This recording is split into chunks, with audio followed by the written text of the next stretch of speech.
semua, Assalamualaikum warahmatullahi wabarakatuh. Nama aku Violina Aprilia, mahasiswa aktif semester 5 di Nusa Putra University.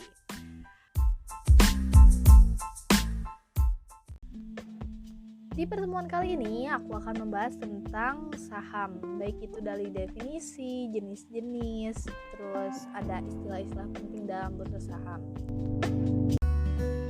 Yang pertama kita bahas adalah efek. Efek itu adalah surat berharga, dapat berupa surat pengakuan utang, surat berharga komersil, saham, obligasi, kontrak berjangka, dan atau surat derivatif dari efek itu sendiri. Maka dapat kita gambarkan bahwa saham adalah bagian dari efek. Saham juga didefinisikan sebagai bukti kepemilikan seseorang atas sebuah perusahaan atau korporasi berupa hak suara dalam rapat umum pemegang saham dan dapat diperjualbelikan. Secara umum, saham dibagi menjadi dua, yaitu saham biasa atau common stock dan saham preferen atau preference stock. Di pertemuan kali ini, kita akan lebih banyak membahas tentang saham yang diperjualbelikan di Bursa Efek Indonesia. Maka sebelum masuk ke pembahasan saham itu sendiri, kita harus mengenal nih lebih banyak beberapa istilah dalam saham. Seperti yang pertama ada dividen. Dividen adalah keuntungan yang diberikan kepada pemegang saham berdasarkan keputusan rapat umum pemegang saham. Yang kedua ada capital gain atau capital loss. Itu berarti selisih antara harga beli sebuah saham dengan harga jualnya. Ketika harga jual lebih tinggi dari harga beli, maka disebut dengan capital gain. Di mana dalam capital gain ini pemilik saham mendapat keuntungan. Kemudian jika harga jual lebih rendah daripada harga beli atau pemegang saham rugi, maka disebut dengan capital loss. Lalu ada yang ketiga stock split, di mana ini adalah pemecahan nilai nominal saham menjadi lebih kecil.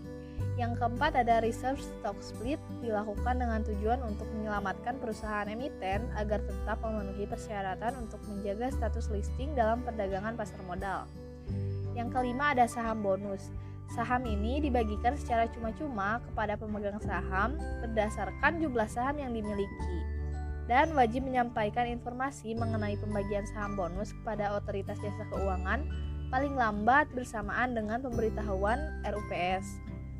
Lalu yang terakhir ada dividen saham. Dividen ini diberikan kepada pemegang saham dalam bentuk sejumlah saham sehingga jumlah saham yang dimiliki bertambah seiring adanya pembagian dividen saham tersebut. Lalu selanjutnya ada proses transaksi jual beli saham. Proses transaksi jual beli saham umumnya dilakukan ketika perusahaan sudah terdaftar di Bursa Efek Indonesia. Di sana terkumpul para stakeholder yang akan melakukan penjualan dan pembelian atas efek, termasuk saham itu sendiri. Proses jual beli saham biasanya dilakukan oleh broker atau perusahaan sekuritas yang memiliki izin pelantara perdagangan efek dari otoritas jasa keuangan.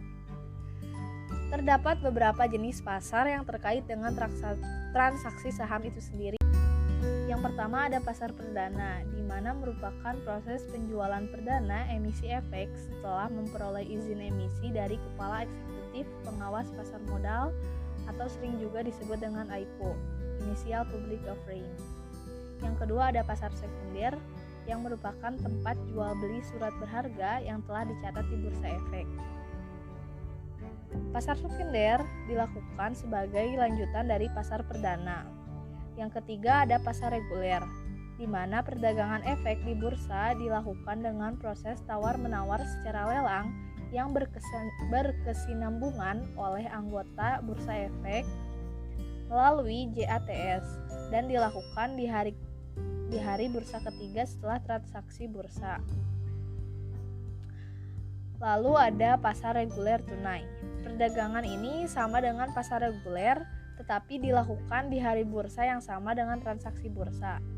Lalu ada pasar negosiasi, di mana perdagangan efek dilakukan melalui proses tawar-menawar secara individual antara anggota bursa yang satu dengan anggota bursa lainnya, atau antara nasabah yang satu dengan nasabah lainnya. Yang terakhir ada nilai saham. Investor melihat nilai saham dalam mempertimbangkan pembelian dan penjualan saham. Terdapat dua kemungkinan dalam nilai saham itu sendiri. Yang pertama ada overvalued, di mana harga saham yang sudah terlalu tinggi dan akan ada kemungkinan melemah atau menurun. Yang kedua ada undervalued, di mana ketika harga saham terlalu rendah sehingga memiliki potensi untuk naik. Nilai saham itu dapat diukur melalui nilai buku atau book value, nilai pasar, dan nilai intrinsik. Yang pertama nilai buku atau book value, di mana nilai aset yang ada dalam neraca dikurangi dengan semua kewajiban yang dimiliki. Nilai buku ini mencerminkan hasil dari kinerja perusahaan secara historis sejak pertama perusahaan didirikan. Yang kedua ada nilai pasar. Nilai pasar ini dinilai dari total nilai saham yang beredar yang dimiliki oleh suatu perusahaan berdasarkan harga saham yang diperdagangkan. Lalu ada nilai intrinsik. Nilai intrinsik adalah nilai wajar yang dimiliki oleh saham yang diperoleh dari perhitungan valuasi saham. Jika nilai intrinsiknya lebih besar dari nilai buku atau nilai saham, maka saham tersebut dalam kondisi undervalued atau harga yang diperjualbelikan berpotensi naik mendekati nilai intrinsiknya.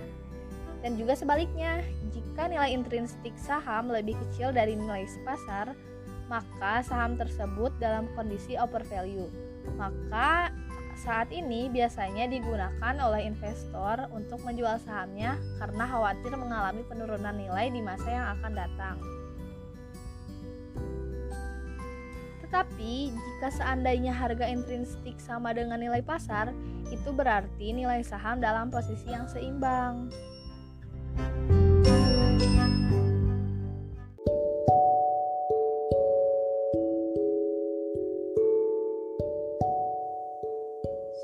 Mungkin segitu dulu aja untuk pembahasan kali ini ya. See you next time. Bye-bye.